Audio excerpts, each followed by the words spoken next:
రాజోలు నియోజకవర్గం 2019లో రాష్ట్ర వ్యాప్తంగా చర్చనీయాంశంగా మారింది. జనసేన పార్టీ గెలిచిన ఒకే ఒక్క సీటు రాజోలే. గెలిచిన ఏడాదిలోనే వైసీపీలోకి వెళ్ళిపోయారు ఎమ్మెల్యే రాపాక వరప్రసాదరావు. వైసీపీ నుంచి సీటు ఆశించారు. రాజకీయ లెక్కలు వేసిన జగన్ టీడీపీ నుంచి వైసీపీలోకి చేరిన గొల్లపల్లి సూర్యారావుకు టికెట్ కేటాయించారు. అయితే విపక్షాల పొత్తుల్లో భాగంగా సీటు జనసేన అభ్యర్థి దేవ వరప్రసాద్కు దక్కించుకున్నారు. గోదావరి జిల్లాలో రంజైన రాజకీయం నడుస్తోంది. కాపు ఓటర్లే రాజోలులో కీలకం. రాజోలులో రాజు ఎవరు కాబోతున్నారు? Big TV exclusive election survey పందెంకోళ్ళు 2లో వచ్చినటువంటి అంచనాలేంటో ఇప్పుడు చూద్దాం. లేటెస్ట్ సర్వే రిపోర్ట్ పందెంకోళ్ళు 2 చూసే ముందు ఈ ఏడాది జనవరి 29వ తారీఖున చేసిన పందెంకోళ్ళు 1 సర్వేలో రాజోలు నియోజకవర్గంలో సర్వే అంచనాలు ఎలా వచ్చాయో ఒకసారి వెనక్కి వెళ్ళి గుర్తు చేసుకుందాం. పందెంకోళ్ళు 1 సర్వే ప్రకారం కీలకమైనటువంటి రాజోలు నియోజకవర్గంలో వైఎస్ఆర్ కాంగ్రెస్ పార్టీకి అభ్యర్థిగా ప్రొజెక్ట్ అయిన రాపాక వరప్రసాద్కు 41% ఓట్లు, అదే సమయంలో విపక్ష కూటమి అభ్యర్థిగా ప్రొజెక్ట్ అయిన దేవ వరప్రసాద్కు 54% ఓట్లు, ఇతరులకు 5% ఓట్లు వచ్చే ఛాన్సెస్ ఉన్నట్లుగా అప్పట్లో సర్వేలో వెల్లడైంది. ఇప్పుడు 2 పార్టీల నుంచి అభ్యర్థులు పూర్తిగా ఖరారయ్యారు. ఆ తర్వాత రాజోలు నియోజకవర్గంలో పందెంకోళ్ళు 2 సర్వేలో భాగంగా వచ్చినటువంటి అంచనాలేంటో ఇప్పుడు ఒకసారి చూద్దాం.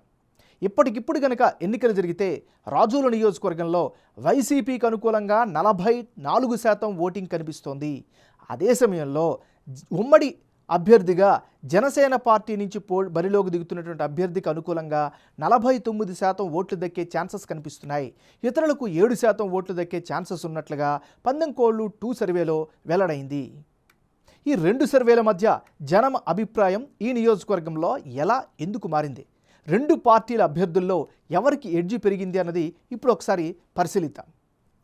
రాజోలు సెగ్మెంట్లో పందెంకోళ్ళు 1 సర్వేలో భాగంగా నాటి వైసీపీ అభ్యర్థికి 41% ఓటు షేరు వచ్చే ఛాన్సెస్ కనిపిస్తే, తాజా సర్వే నాటికి గొల్లపల్లి సూర్యారావుకు 44% ఓట్లు వచ్చే అవకాశాలు ఉన్నట్లుగా తెలుస్తోంది.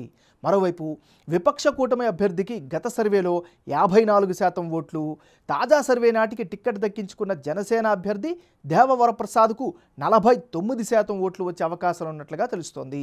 ఇక ఇతరులకు గత సర్వేలో 5% ఓట్లు, తాజా సర్వేలో 7% ఓట్లు వచ్చే ఛాన్సెస్ కనిపిస్తున్నాయి.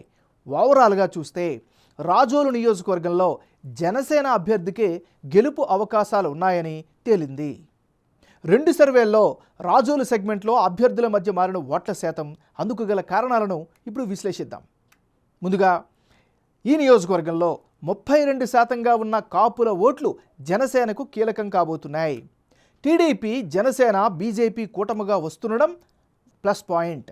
రిటైర్డ్ ఐఏఎస్ అధికారిగా దేవ వరప్రసాద్కు మంచి పర్సనల్ ఇమేజ్ అయితే కంటిన్యూ అవుతోంది. జనసేన అభ్యర్థికి బొంతు రాజేశ్వరరావు సపోర్టు లేకపోవడం ఒక మైనస్గా చెప్పుకోవచ్చు. నవరత్నాలు సహా సంక్షేమ పథకాలపై వైసీపీ అభ్యర్థి ఆ పార్టీ గంపెడాసలు పెట్టుకుంది. సీనియర్ నేతగా గొల్లపల్లి సూర్యారావుకు ఈ నియోజకవర్గంలో మంచి గుర్తింపు అయితే కనిపిస్తోంది.